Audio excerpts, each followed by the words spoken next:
ऋषि मृकांडु और उनकी पत्नी मरुदती दोनों शिव के परम भक्त थे। शिव की पूजा उपासना में उनका जीवन व्यतीत हो रहा था। जीवन में एक ही कमी थी, उनको कोई संतान नहीं थी। तो संतान प्राप्ति के लिए ऋषि मृकांडु बहुत कठिन तपस्या करते हैं। उनकी तपस्या से शिवजी प्रसन्न होते हैं और वरदान मांगने के लिए कहते हैं। तब ऋषि मृकांडु उनसे संतान प्राप्ति के लिए इच्छा व्यक्त करते हैं।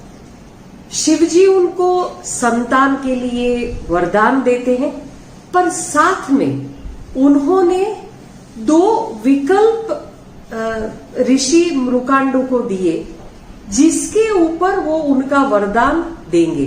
जिसमें 2 विकल्प उन्होंने ऐसा दिया कि मृकांडु को पहला विकल्प में एक ऐसी संतान मिले जिसका आयुष्य अल्प आयुष्य हो, पर बहुत ही विद्वान बच्चा हो, ऐसा बच्चा चाहिए। या दूसरा विकल्प उनको दिया गया, वो विकल्प में शिवजी ने कहा कि वो बच्चा बहुत ही मंद बुद्धि रहेगा, पर बहुत साल जिएगा। तब ऋषि मृकांडु कहते हैं कि भले ही मेरा संतान अल्प आयु हो, पर बहुत प्रखर विद्वान और बहुत ही बुद्धिमान हो। उसी पल शिवजी आशीर्वाद देते हैं ऋषि मृकांडु को और बेटे का नाम मार्कंड रखा जाता है। मार्कंड रखते हैं। बेटा बड़ा होता है, बहुत ही प्रखर विद्वान।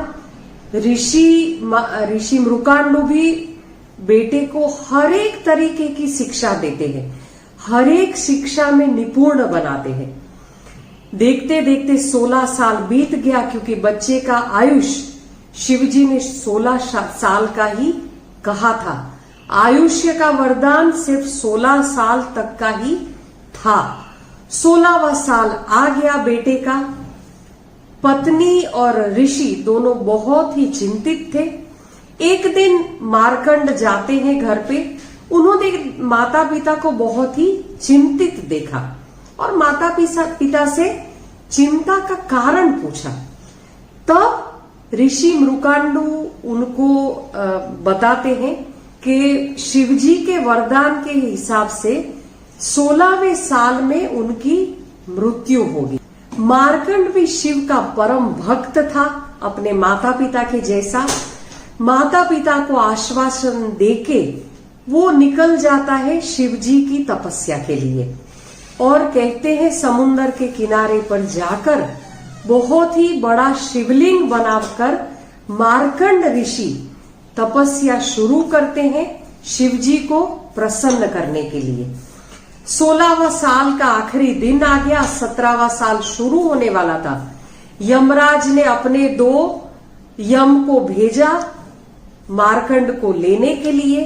2 यमराज के यमदूत पहुंचते हैं। बच्चे को तपस्या करता हुआ देखकर उसकी जो कांति या उसका जो तेज था उसी से भाव विभोर हो जाते हैं। पर यमराज का आदेश था। एक यम मार्कंड को खींचने की कोशिश करता है, पर मार्कंड का जो तेज था वो तेज के कारण वो बिल्कुल उसके मार्कंड के नजदीक भी नहीं जा पाता है। दूसरा यम भी इसके लिए प्रयत्न करता है, दूसरा यम भी विफल होता है। दोनों परास्त होकर फिर से यम के पास पहुंचते हैं। यम पूरी बात सुनते हैं। तब यमराज खुद आते हैं मार्कंड को लेने के लिए।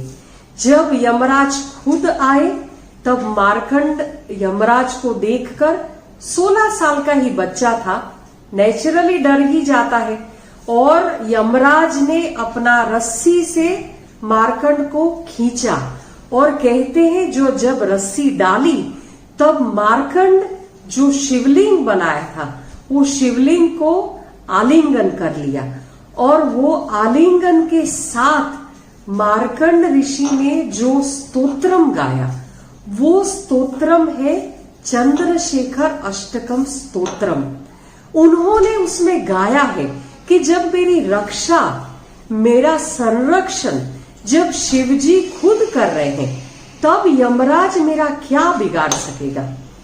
कहते हैं ये चंद्रशेखर अष्टकम जो है वो अकाल मृत्यु का अगर भय है, अकाल मृत्यु निवारण के लिए या किसी भी तरीके का भय या डर है, उसके निवारण के लिए सबसे ज्यादा उपयुक्त और इसका स्तोत्रम का पाठ बहुत ही फल देने लायक रहता है। तो मार्कंड ऋषि ने ये स्तोत्रम गाया, तब चंद्रशेखर अष्टकम, और शिवलिंग जो था, शिवलिंग में से शिवजी प्रकट हुए। शिवजी ने बहुत ही अत्यंत ही क्रोधित होकर, कहते हैं उस समय यमराज का वध किया और मार्कंड ऋषि को बचा लिया, उनकी आयुष्य को बढ़ाया। तब सारे देवी देवता की विनंती के कारण फिर से उन्होंने यमराज को जीवित किया, पर मार्कंडेय को अमरत्व का आशीर्वाद दिया। और ये चंद्रशेखर स्तोत्रम जो है, जिसका पाठ मार्कंड ऋषि ने किया था, बाद में तो मार्कंड ऋषि के बहुत सारे चमत्कारों का भी अनुभव है। ये चंद्रशेखर भगवान का जो स्वरूप कहा जाता है, उसका भी एक अलग ही महत्व है। शिवजी का चंद्रशेखर स्वरूप, यानी जब शादी करने के लिए शिवजी निकले, बारात लेकर जब जाते हैं पार्वती के घर पे, तब कहते हैं शिवजी की टोली को देखकर, क्योंकि उसमें तो भूत प्रेत पलित यही सब लोग थे, शिवजी ने खुद भी सांप लपेटे हुए थे, गले में मुंड की माला डाली हुई थी, तो आधे जो पार्वती के घर के लोग थे, कहते हैं आधे तो मूर्छित हो गए हैं ये सब देखने के बाद। तब सब चिंतित हो गए, पार्वती को बहुत ही चिंता हुई। तब पार्वती विनंती करती है भगवान विष्णु से कि आप इनको सजाइए, इनका स्वरूप अच्छा बनाइए, ताकि मेरे घर के जो लोग हैं वो इनको देखकर डरे नहीं। तब कहते हैं भगवान विष्णु स्वयं ही जाते हैं शिवजी को श्रृंगार करने के लिए, और वो जो शिवजी का श्रृंगार किया खुद भगवान विष्णु ने, उस स्वरूप को बहुत ही फलदायी स्वरूप कहा गया है, और वो ही स्वरूप को चंद्रशेखर स्वरूप कहा जाता है। तो इसीलिए मार्कंड जो बालक था, उसने भी चंद्रशेखर स्वरूप की आराधना की, उसी का पाठ किया, और वो स्वरूप में कहते हैं स्मरण करने से शिवजी तुरंत ही प्रसन्न हो जाते हैं। ऋषि मार्कंड गाते हैं, चंद्रशेखर माश्रये मम किम करिष्यति वै यमा, यानी उस चंद्रशेखर, उस शिवजी की मैं शरण लेता हूं, फिर यमराज मेरा क्या बिगाड़ पाएगा। तो आइए ऐसा बहुत ही पावरफुल, अत्यंत ही चमत्कारिक फल देने वाला चंद्रशेखर अष्टकम स्तोत्रम का हम पाठ करते हैं।